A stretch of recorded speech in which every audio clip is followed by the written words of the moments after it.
말씀 같이 나누겠습니다. 우리 로마서 8장 32절에서 39절까지 같이 읽겠습니다. 교독하시도록 할게요. 31절부터네요. 1절에서 37절까지 읽습니다. 그런즉 이 일에 대하여 우리가 무슨 말 하리요? 만일 하나님이 우리를 위하시면 누가 우리를 대적하리요? 자기 아들을 아끼지 않으시고 우리 모든 사람을 위하여 내주신 이가 어찌 그 아들과 함께 모든 것을 우리에게 주시지 아니하겠느냐? 누가 능히 하나님께서 택하신 자들을 고발하리요? 의롭다 하신 이는 하나님이시니 누가 정죄하리요? 죽으실 뿐 아니라 다시 살아나신 이는 그리스도 예수시니 그는 하나님 우편에 계신 자요 우리를 위하여 간구하시는 자시니라. 누가 우리를 그리스도의 사랑에서 끊으리요? 환난이나 곤고나 박해나 기근이나 적신이나 위험이나 칼이랴. 기록된 바 우리가 종일 주를 위하여 죽임을 당하게 되며 도살당할 양같이 여김을 받았나이다 함과 같으니라. 다같이 그러나 이 모든 일에 우리를 사랑하시는 이로 말미암아 우리가 넉넉히 이기느니라. 아멘. 여러분, 아프리카 수단에서 의료 선교를 하시다가 소천하신 우리 고 이태석 신부님에 대한 얘기를 아실 것입니다. 이분은 비록 젊은 나이에 이 땅의 삶을 마감했지만 자신의 삶을 통해서 많은 사람들에게 그리스도의 사랑을 경험하게 하신 분이십니다. 의과대학을 졸업하고 인생의 부귀영화를 나름대로 누릴 수 있었을 텐데도 이분은 이 모든 것을 뒤로 하고 아프리카로 달려갔습니다. 그리고 그곳에서 그야말로 이름도 없이 빛도 없이 그리스도의 사랑을 실천했어요. 밤 늦은 시각이 돼서 환자가 아프다고 찾아오면 그것을 부담스러워하거나 짜증을 내는 것이 아니라 먼 거리일지라도 달려가셨고, 또 자신이 말기암으로 죽게 된 상황이 되어서도 자기 건강 걱정을 하는 것이 아니라 그곳에서 자기를 찾고 있을 아이들과 그곳 사람들을 생각하신 분이셨습니다. 그런데 여러분, 이 이태석 신부님이 그렇게 살아갈 수 있었던 이유가 무엇일까요? 그것은 결국 어떤 상황 속에서도 끊어낼 수 없는 그리스도의 사랑이 있다는 것을 그분은 분명히 알고 확신했기 때문입니다. 그리고 사실은요, 오늘 이 자리에 앉아있는 우리 모두에게 있어서도 우리의 신앙생활의 근본 이유도 사실은 이것입니다. 비록 우리가 어느 순간인가 죽음의 길을 가게 될지라도, 우리 앞에 고통스러운 삶이 예상이 된다 할지라도 그분의 사랑을 확신하고 또 그분이 결코 우리를 버리지 않으신다는 것을 붙들고 나아갈 때 우리 역시 신부님과 같은 삶을 살 수 있는 것입니다. 사실 오늘날 우리 모두에게도요, 그리스도의 사랑은 동일하게 비춰지고 있습니다. 우리가 그 사랑을 깨닫지 못하고 오늘 여러분들이 그 사랑을 확신하지 못하기 때문에 오늘 또 우리들은 연약한 모습으로, 때로는 세상 사람들보다 더 악한 모습으로 살아가게도 되는 것입니다. 그래서 저는 오늘 본문을 통해서 우리 삶에 동일하게 역사하고 계시는 하나님의 사랑이 무엇인지 함께 나누어 보기를 원하고, 그래서 결국은 사탄의 어떤 역사 앞에서도 결코 무릎 꿇지 않고 승리하는 삶을 살 수 있게 되기를 간절히 축원합니다. 오늘 본문의 말씀은요, 아무 힘도 없고 연약해서 늘 염려하고 늘 좌절하고 늘 두려워하고 늘 마음속에 미움과 원망을 가지고 살아갈 수밖에 없는 우리들을 하나님께서 어떻게 놓치지 않고 사랑해주고 계시는 줄을 말씀하고 있습니다. 그 사랑은 형편과 처지에 상관없이, 우리의 모습에 상관없이 주어지는 사랑이요, 결코 끊어내지 못하는 끈질긴 사랑인 것을 말씀하고 있는 것입니다. 오늘 본문에서는요, 사도 바울이 그런 우리를 향한 하나님의 사랑을 몇 가지를 통해서 설명을 하고 있습니다. 가장 먼저는 하나님은 우리를 택하심으로 말미암아 우리가 결코 정죄받지 않게 하시되 끝까지 우리를 붙드시고 가시는 분이시라는 것입니다. 우리 본문 33절, 34절 다시 한번 읽어볼까요? 네, 시작. 누가 능히 하나님께서 택하신 자들을 고발하리요? 의롭다 하신 이는 하나님이시니 누가 정죄하리요? 죽으실 뿐 아니라 다시 살아나신 이는 그리스도 예수시니 그가 하나님의 우편에 계신 자요 우리를 위하여 간구하시는 자시니라. 하나님께서 우리를 택하셔서 우리를 의롭다 해주셨는데 그 의롭다 하심은 처음 우리가 의롭다 하심을 얻을 때뿐만 아니라 오늘 지금 이 순간 우리가 어떤 연약함과 부족함 가운데 살아가는 과정에 있을지라도 그 의롭다 하신 은혜는 결코 끊어지지 않는다는 것이에요.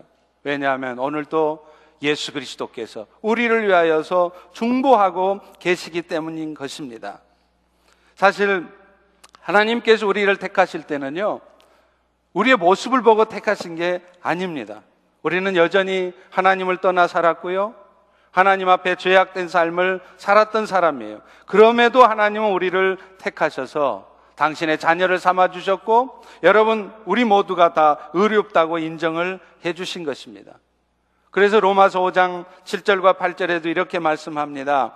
의인을 위해서 죽는 것이 쉽지 않고 선인을 위해서 죽는 사람이 간혹 있지만 하나님은 우리가 아직 죄인 되었을 때, 아직 그 은혜밖에 합당하지 않을 때, 여전히 하나님을 부인하고 여전히 죄 가운데 살아갈 때 그리스도를 통해서 우리를 향한 당신의 사랑을 보여주셨다는 거예요.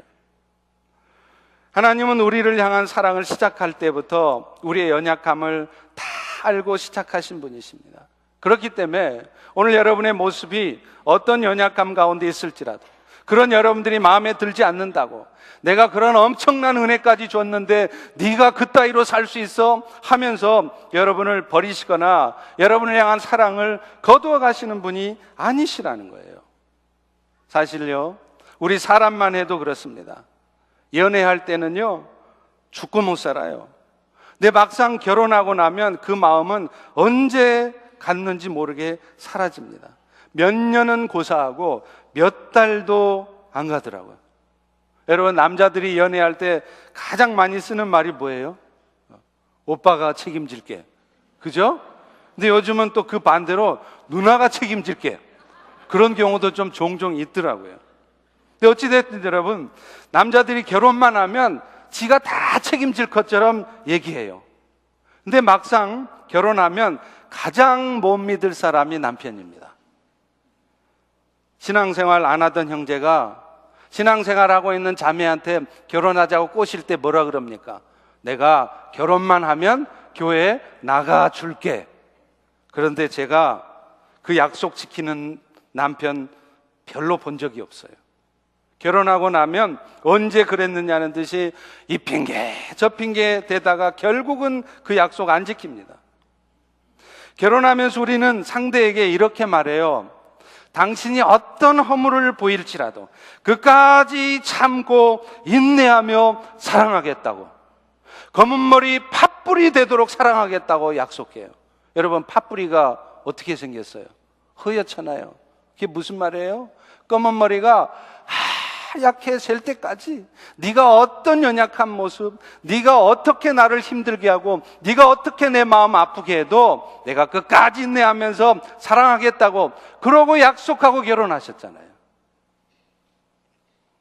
그런데 함께 살다 보면 그 약속이 잘 안 지켜집니다.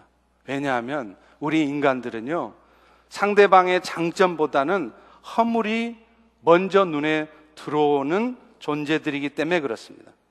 연애할 때는 넘어가 줄 수 있었던 것이요, 막상 같이 살붙이고 살아가면 절대로 용납이 안 됩니다. 그러니 점점 살아가면 살아갈수록 눈에 들어오는 것은 상대편의 허물뿐이요, 나중에는요 그 사람 전부가 다 마음에 안 들어요. 하는 말마다, 하는 짓마다 눈에 거슬립니다.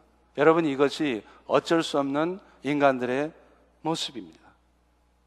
저도 어쩔 수 없더라고요. 저의 경우에도요, 결혼하기 전에 처음 저의 아내를 봤을 때 저는 하늘에서 손녀가 내려온 줄 알았어요. 얼굴도 얼마나 이쁜지, 마음씨도 얼마나 곱던지요. 그래서 만난 지 3일 만에 제가 청혼을 했다는 거 아닙니까? 그런데 그 환상이 깨지는 것은 얼마 걸리지 않았어요. 신혼여행을 간 첫날부터 그분은 하늘에서 내려오신 선녀가 아님을 알았습니다. 첫날 밤을 보내고 아침에 일어나 보니까 어제 결혼한 여자분이 아닌 다른 여자분이 옆에 있는 거예요. 화장품의 능력이겠죠. 또 마음씨도 천사 같은 줄 알았는데 그렇게 천사 같지는 않더라고요. 물론 저희 아내도 제가 선녀를 많이 사랑한 나무꾼이 아니라는 것을 금방 알아채기는 했을 겁니다.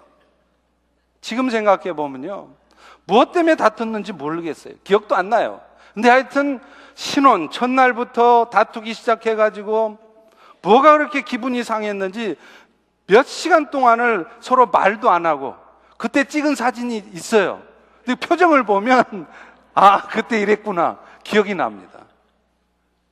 근데 여러분, 우리 하나님은 안 그러신다는 거예요. 열왕기상 9장 3절에 보면 여호와께서 그에게 이르시되 나는 네가 건축한 이 성전을 거룩하게 구별해서 내 이름을 영원히 그곳에 두고 내 눈길과 내 마음이 항상 거기에 있게 하리라. 오늘날 하나님이 거하시는 성전된 여러분들을 향해서 하나님은 동일하게 말씀하세요. 여러분을 향한 뜨거운 사랑의 눈길을 한 번도 거두신 적이 없고요, 여러분이 어떤 연약한 부족한 모습으로 살아갔더라도 그렇다고 해서 여러분을 향한 사랑의 마음을 한 번도 거두어 가신 적이 없다는 겁니다. 하나님은 오늘도 우리의 연약함을 아시기 때문이에요. 하나님의 뜻은 뻔한데 육신이 원이 되어서 하나님 뜻대로 살지 못하는 우리 부족함을 다 아세요. 그렇기 때문에 하나님은 그런 연약한 우리를 결코 버리시지 않으신다는 거예요.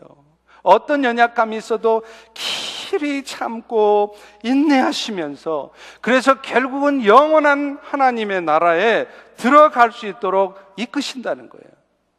이사야 46장 3절 4절에도 말씀하십니다. 배에서 태어남으로부터 나에게 안겼고 태에서 날 때부터 나에게 업힌 너희여, 너희가 노년에 이르기까지 그리할 것이고 백발이 될 때까지 내가 너희를 품을 것이라. 내가 지었기 때문에 너를 업고서라도 갈 것이다. 끝까지 하나님 우리를 책임지시겠다는 겁니다.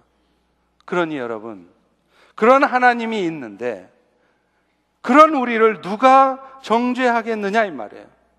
여러분, 이 땅의 사람들은요, 누구도 정죄할 자격이 없습니다. 자기 자신에 대해서도 정죄할 자격이 없어요. 죄를 정하시는 분은 저주가 아닙니다.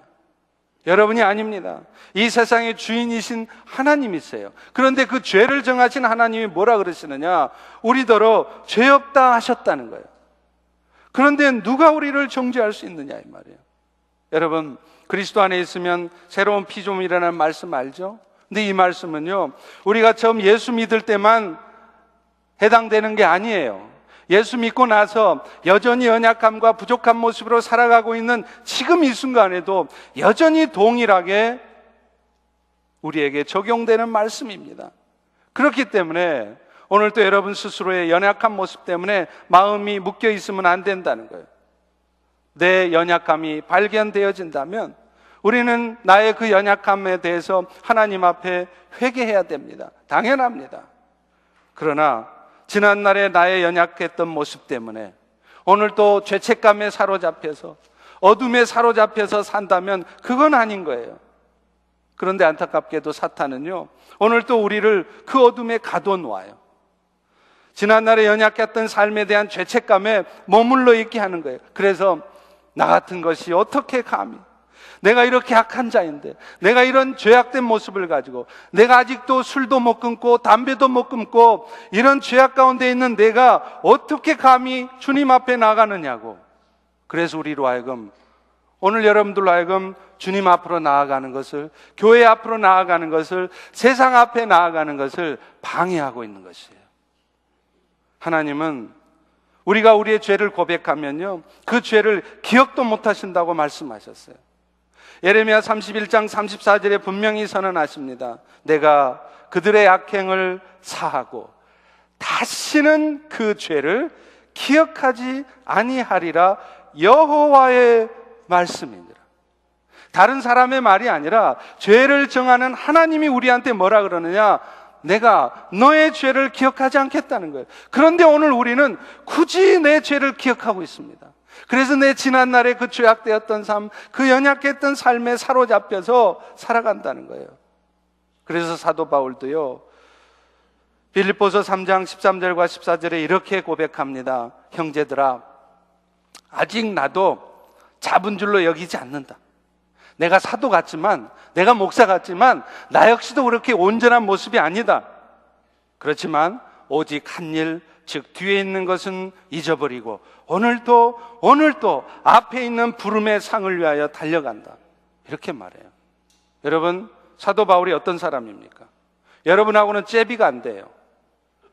사도 바울은 그저 주일날 교회 가는 거 못 가게 막는 그런 핍박하는 남편 정도가 아닙니다.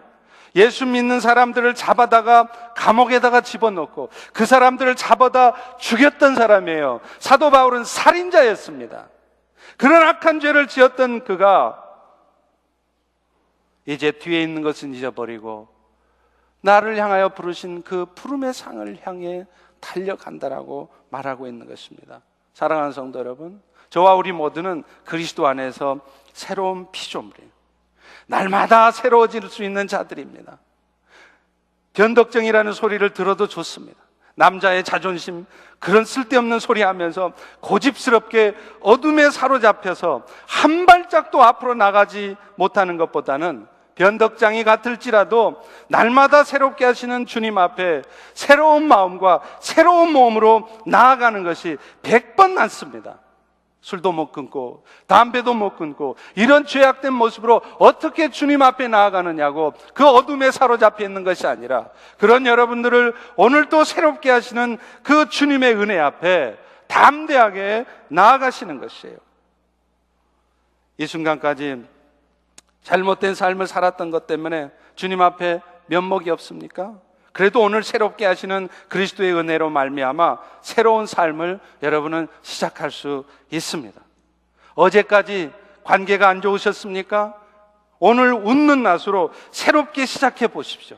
새로운 삶이, 새로운 관계가 형성됩니다. 왜냐하면 우리 모두는 결코 어떤 연약한 모습에도 정죄당하지 않는 그리스도의 은혜가 우리 모두에게 있기 때문입니다. 할렐루야.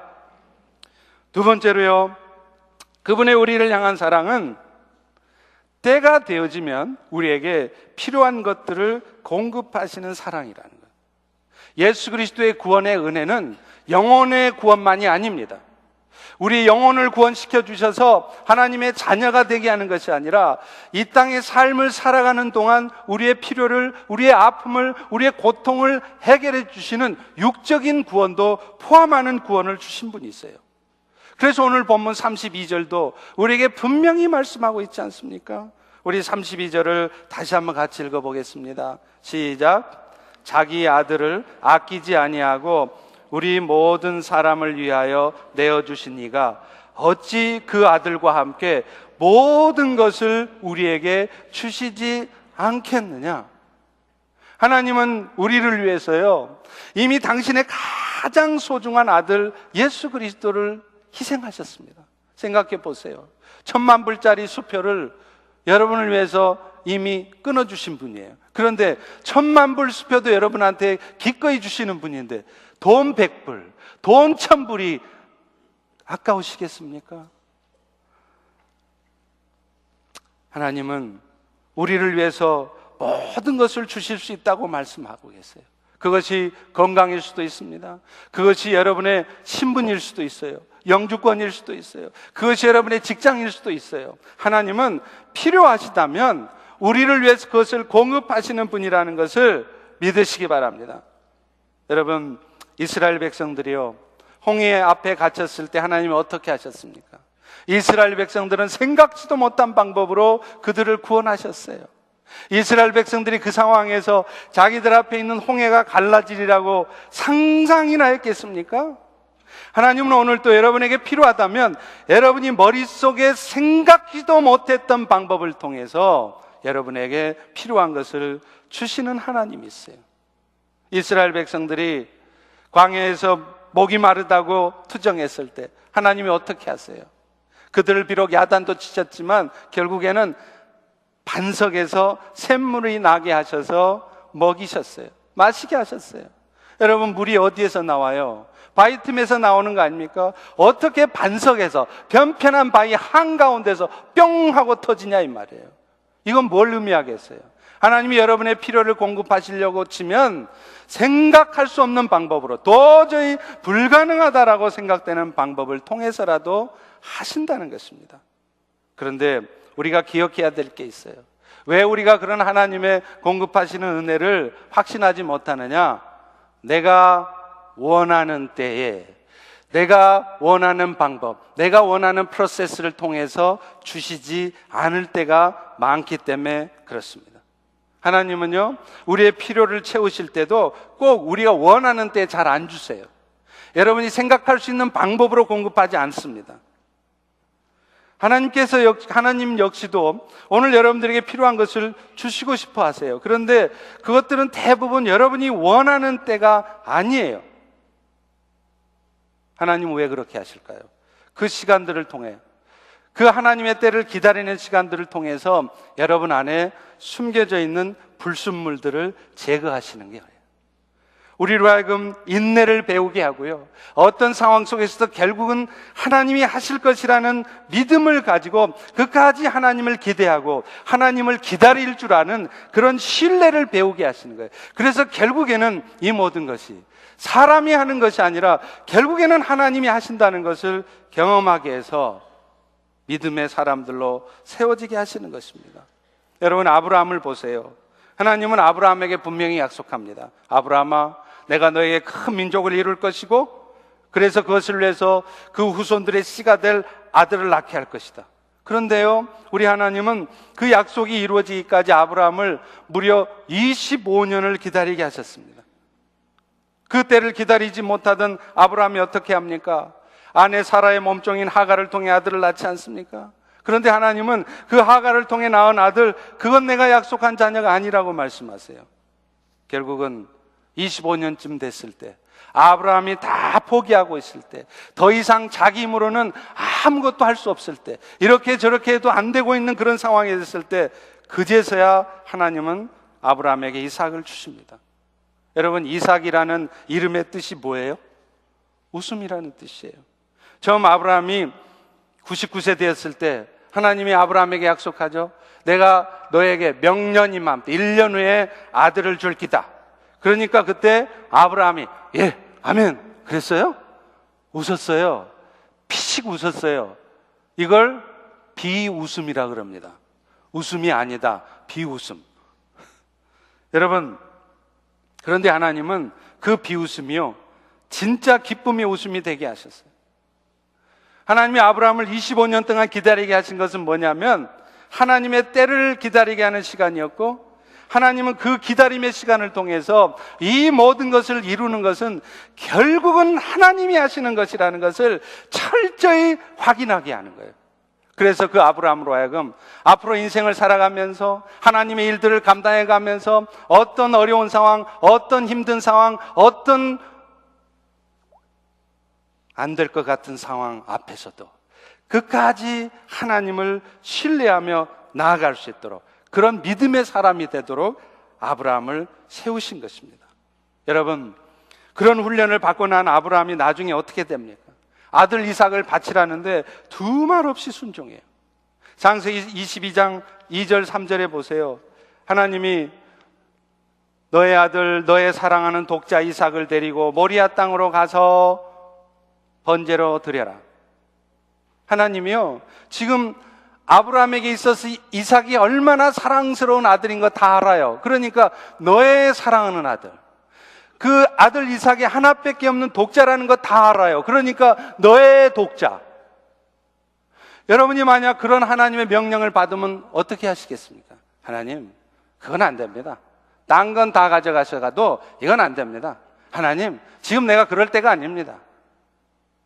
우리는 그렇게 말하잖아요. 하나님의 명령에 즉각적으로 순종 못 하잖아요. 내 사장을 먼저 따지잖아요. 내 형편을 살펴보잖아요. 그런데 아브라함은 어떻게 합니까? 그 말도 안 되는 하나님의 명령에 즉각 순종해요. 3절에 보세요.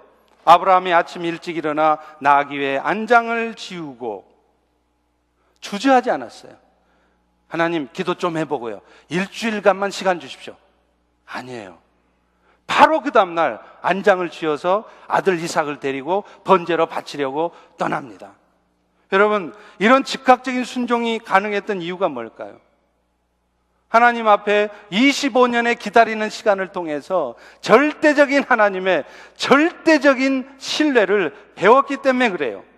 사람으로는 할 수 없으되 하나님은 하신다는 것을, 아니 하나님만이 하실 수 있다는 것을 분명히 경험했기 때문에 아브라함은 그런 말도 안 되는 하나님의 명령에 순종하는 것입니다. 마찬가지입니다. 하나님이 오늘 여러분의 인생 가운데도 시간을 조절하시는 이유는 그것을 여러분에게 주기 싫어서도 아니고 주고 싶지 않아서도 아닙니다. 그 기다리는 시간을 통하여서 철저히 여러분 자신을 낮아지게 하고, 여러분 마음속에 있는 또 다른 불순물들을 제거하게 하고, 오직 하나님만 바라보고 하나님만이 하실 수 있다는 그런 믿음을 세워주시기 위함인 것입니다. 근데요, 그렇다고 해서 여러분이 원하고 바라는 거 다 될 거라고는 또 생각지 마세요. 하나님이 우리에게 필요를 채워주신다는 것은 내가 바라고 원하는 것을 주신다는 것이 아닙니다. 하나님은요, 내가 아무리 간절히 기도하고 40일 작정 기도를 해도 하나님이 판단하실 때 그것이 여러분에게 필요한 것이 아니라고 생각하신다면 결코 그것을 공급하지 않으세요. 하나님은 여러분이 원하는 것을 주시는 것이 아니라 여러분에게 필요한 것, 여러분에게 꼭 있어야 될 것을 주시는 것이에요. 그렇기 때문에 지금 이 순간에는 여러분에게 있어야 될 것이 돈이 아니라, 세상의 지위가 아니라, 아니 여러분에게 지금 필요한 것은 영주권이 아니라 하나님을 향한 흔들림 없는 신뢰의 마음이라는 것을 하나님이 생각하신다면 여러분이 원하는 것을 주시지 않을 수도 있습니다.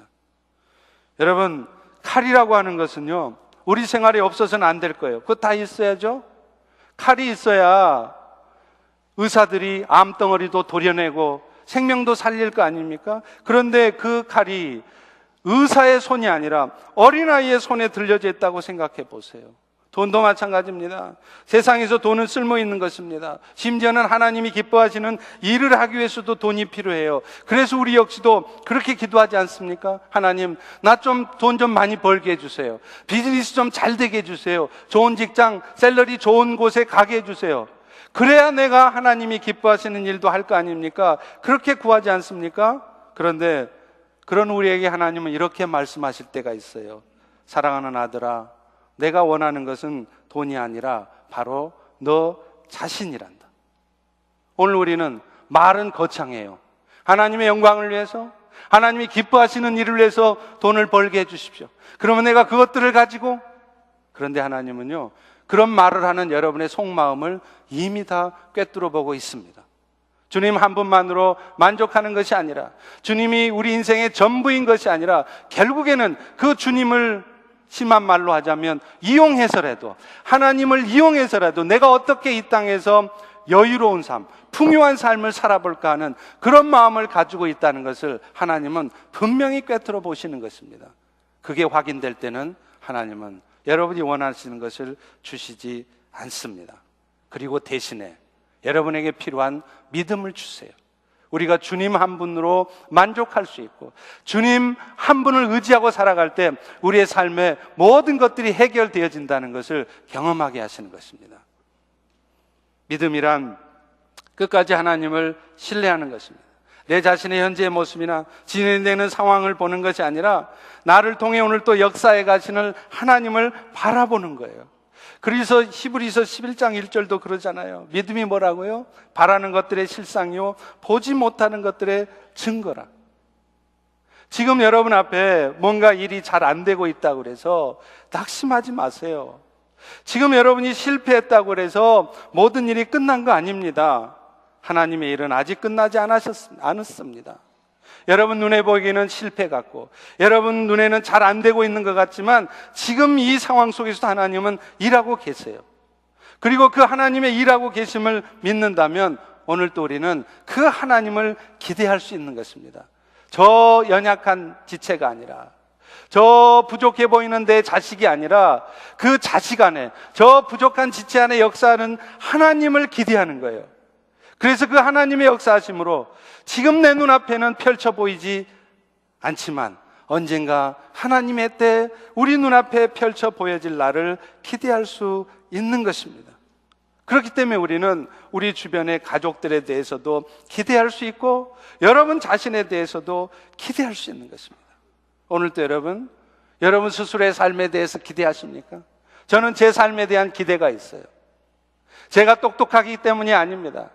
잘난 구석 없습니다. 근데 왜 기대하는 줄 아세요? 제 안에 역사하시는 하나님을 믿기 때문에 그래요. 나는 부족하지만, 나는 아무것도 할 수 없지만, 나는 영어도 못하지만 내 안에 역사하시는 하나님을 저는 기대하기 때문에, 그 하나님을 신뢰하기 때문에 내 인생에 대한 기대가 있는 것입니다. 오늘 여러분 모두도 그런 하나님을 기대하시기를 바랍니다.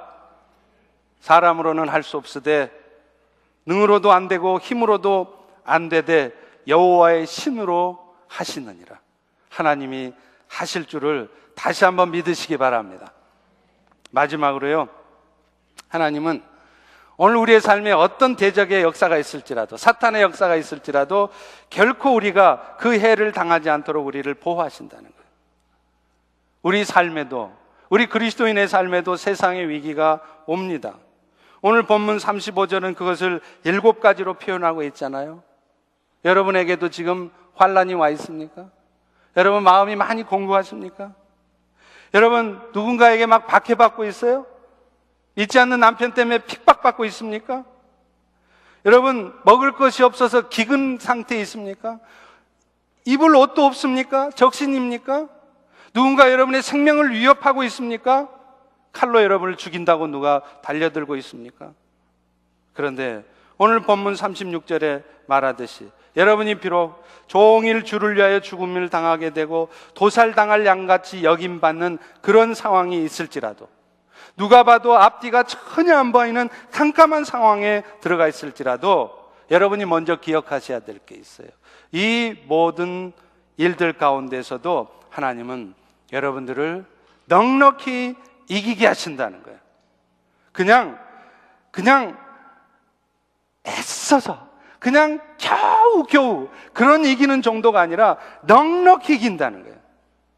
기근이나 적신이나 위험을 그 자체로만 보면 무섭습니다. 겁집어 먹을만 하죠. 그런데 여러분, 하나님이 여러분을 사랑하신다는 그 영적인 안경을 쓰고 그 기근 적신 위험들을 찾아보세요. 쳐다봐 보세요. 그거 기적이 찬 사탄의 역사일 뿐입니다. 아무것도 아니에요. 사탄이 우리 앞에 겁나게 다가오지만 지나놓고 보면 종이 호랑이에 불과하다는 것을 알게 됩니다.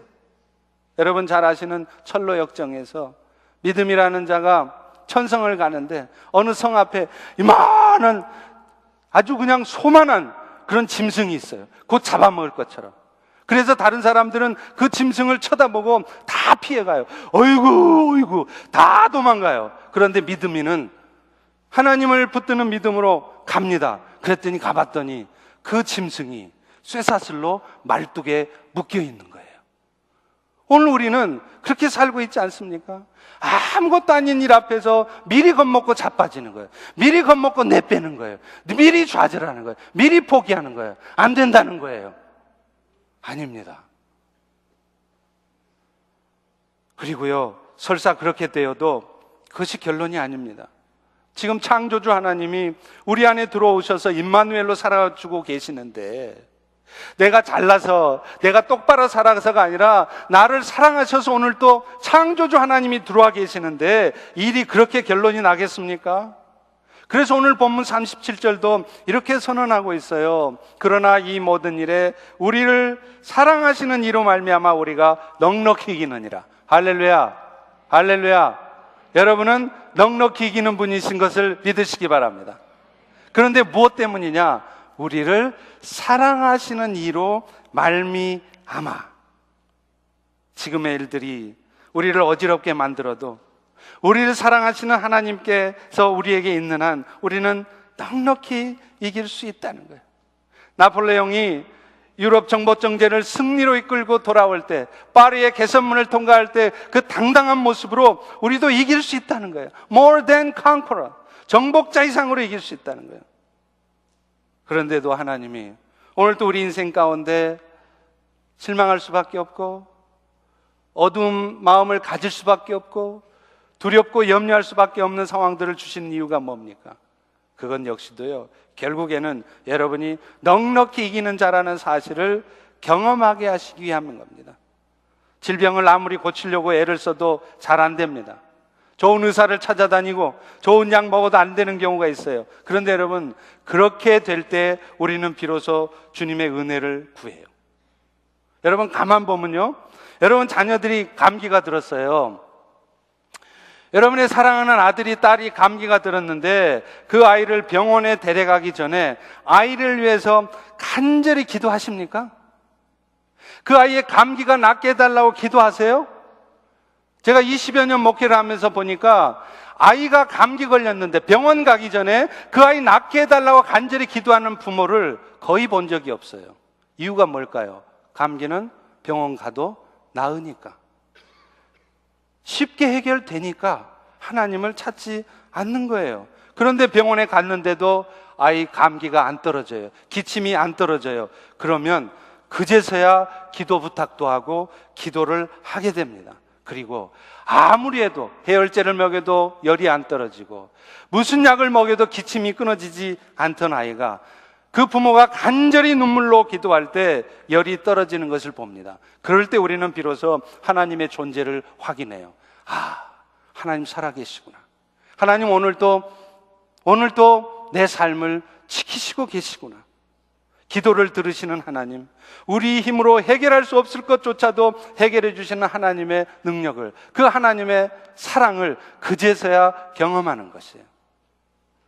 저희 집사람이 처음 중국에서 선교를 마치고요, 한국에 담임 목회로 제가 들어왔을 때 허리병 때문에 고생을 참 많이 했어요. 근데 지금 생각해 보면 하나님이 그렇게 하신 거더라고요.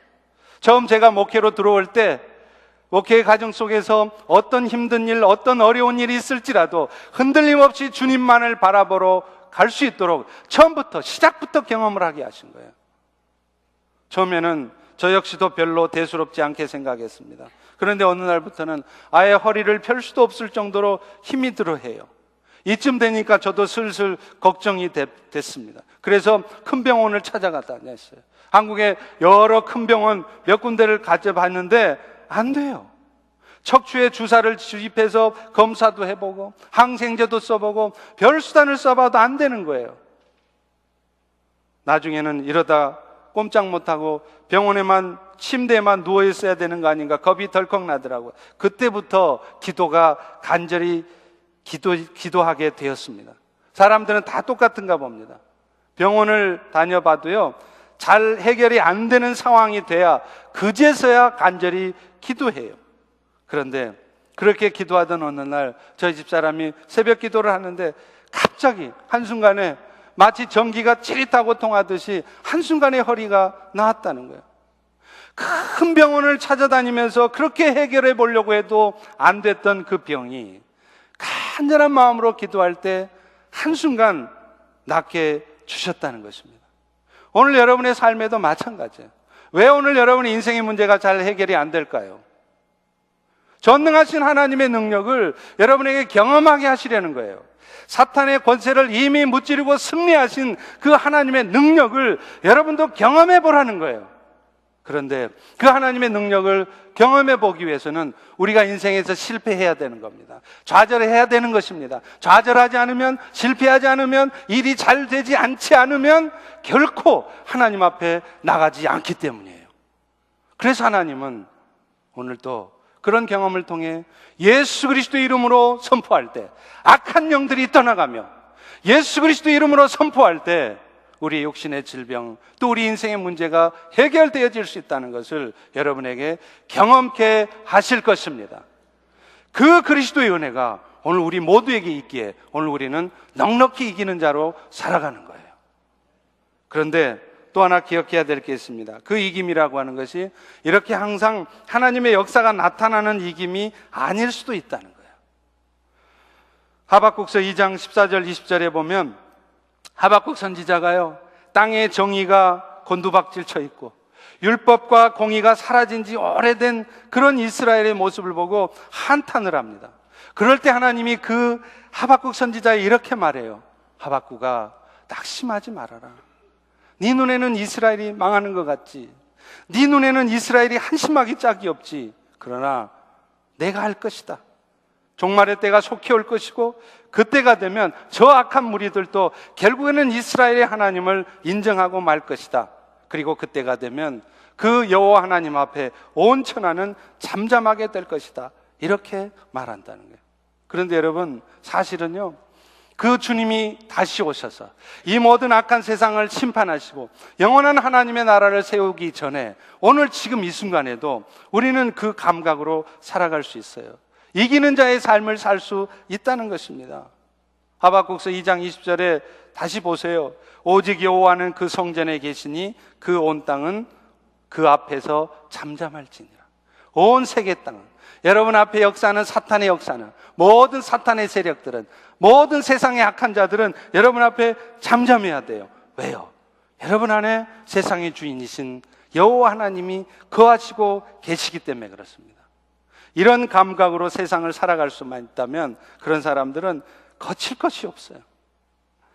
사탄의 역사로 말미암아 우리 인생이 잠시 어둠 가운데 있을지라도 그것 때문에 마음까지 어두워져서, 몸도 마음도 어두워져서 거기에 갇혀 살지 않을 수 있다는 거예요. 이기는 자의 삶이 바로 이것입니다. 그 어둠에서 빠져나오십시오. 그 절망과 좌절에서 빠져나오십시오. 전도서 8장 17절에 보면 이런 말씀이 있어요.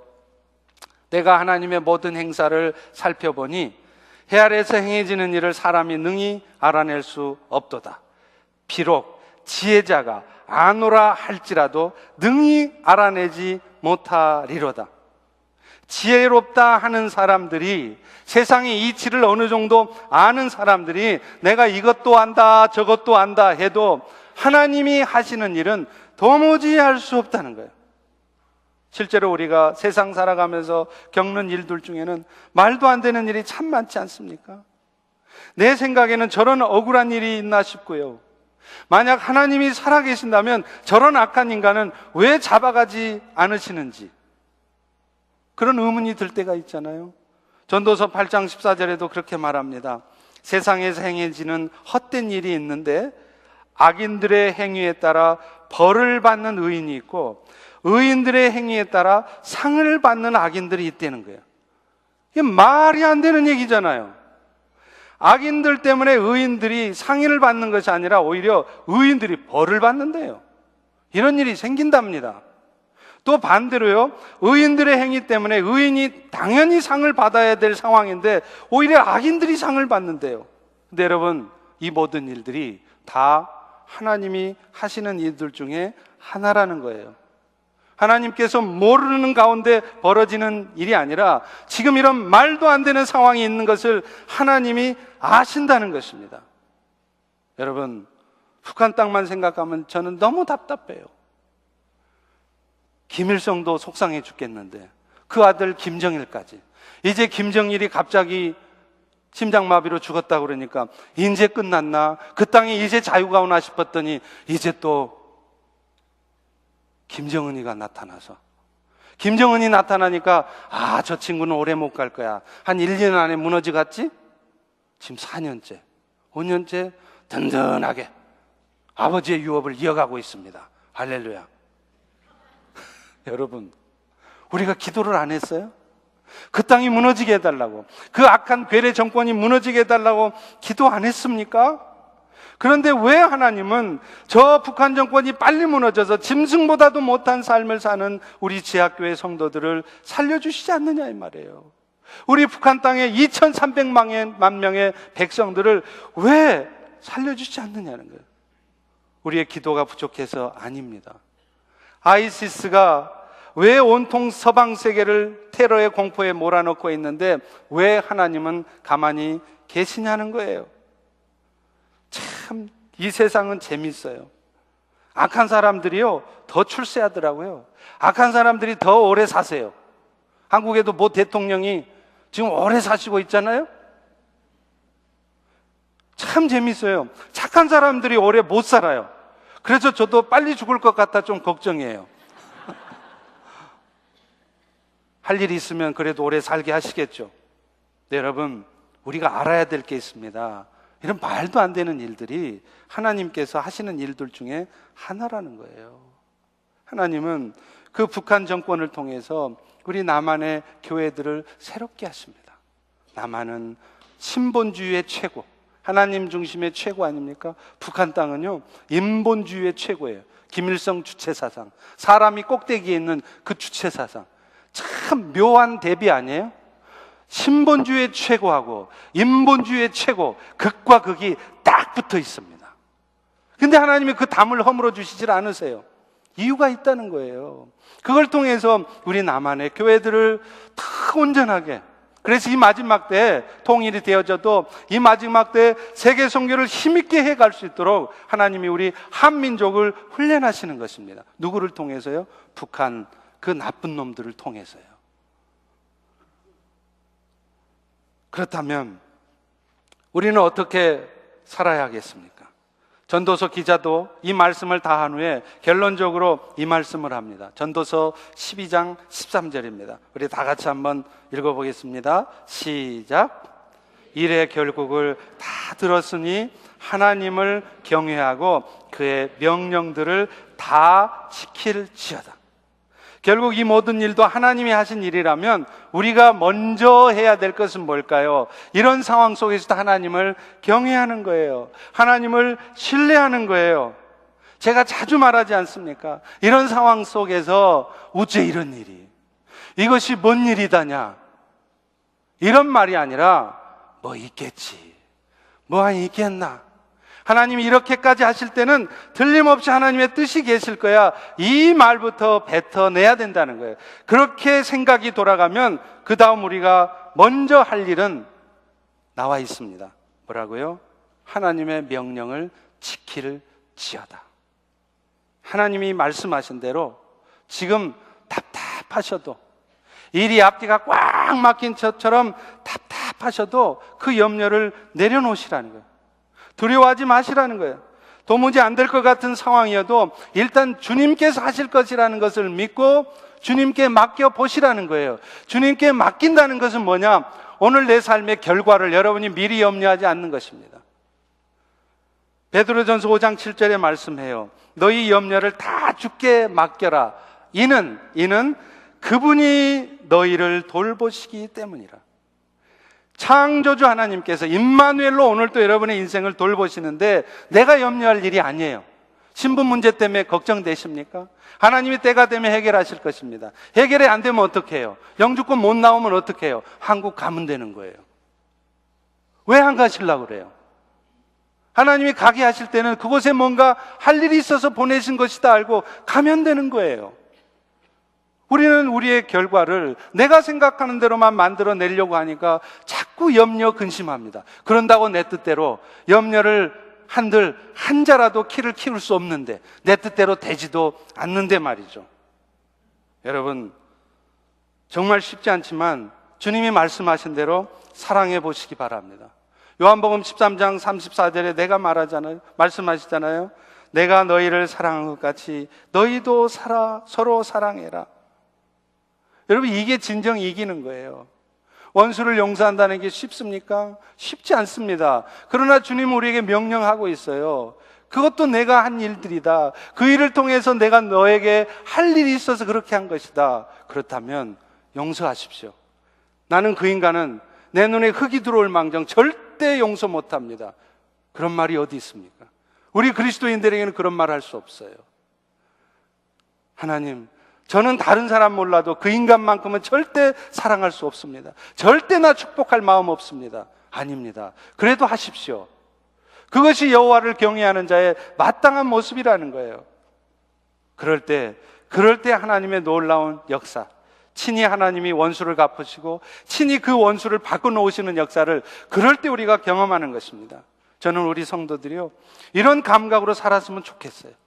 자꾸만 세상 일에 파묻혀서 헤어나지 못하고, 그것 때문에 화가 나고, 그것 때문에 슬프고, 그것 때문에 두렵고, 그것 때문에 미워하고, 그것 때문에 염려하는 것이 아니라 사탄이 어떤 역사를 해도 결국은 우리 안에 계시는 하나님 앞에 잠잠할 수밖에 없다는 것을 믿고 그 세상을 향해 승리를 선포하는 거예요.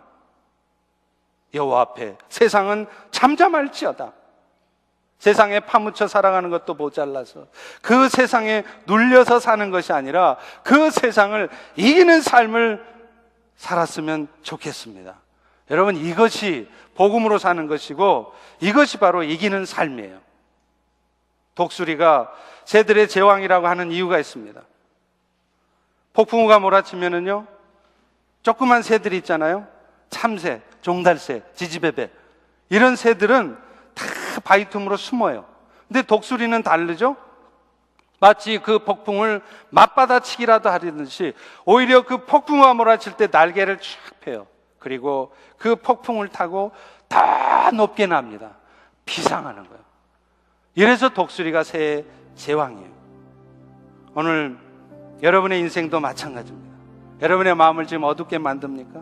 여러분의 마음을 좌절시킵니까? 고통스럽게 합니까? 그런 폭풍우 같은 일이 여러분 인생 가운데 있을지라도 좌절하지 마십시오. 피하지 마십시오. 숨지 마십시오. 맞받아치세요. 맞받아치라는 게 갖다 세려 부르라는 얘기가 아니라 믿음으로 그 폭풍을 딛고 일어서라는 거예요. 그 왼수를 축복해주고 사랑해보자라는 거예요. 오늘도 이런 절망적인 상황 속에서도 하나님의 말씀대로 명령을 지켜서 그 말씀대로 순종해 보라는 것입니다. 그럴 때 오늘 우리 모두 가운데 놀라운 축복이 있을 것을 믿습니다. 우리 이 시간 다 일어나셔서요, 주품에 같이 한번 찬양하겠습니다.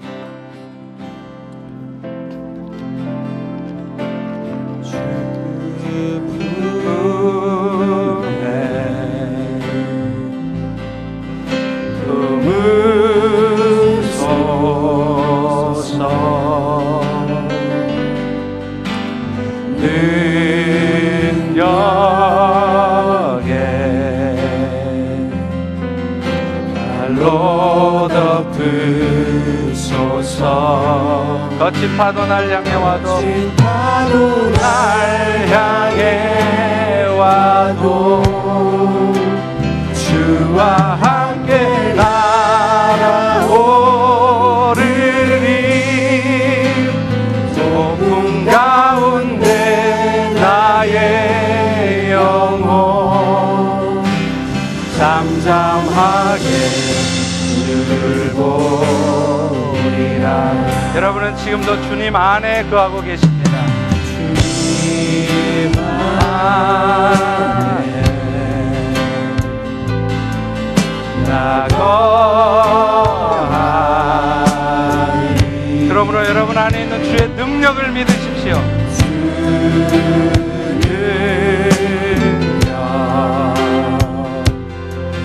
나 잠잠히.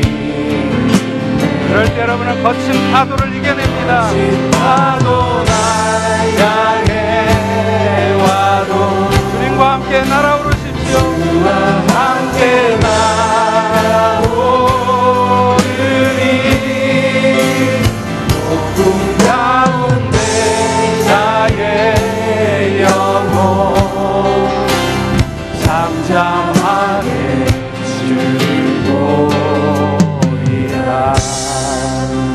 시간에 우리 눈을 감고 한번 기도하겠습니다.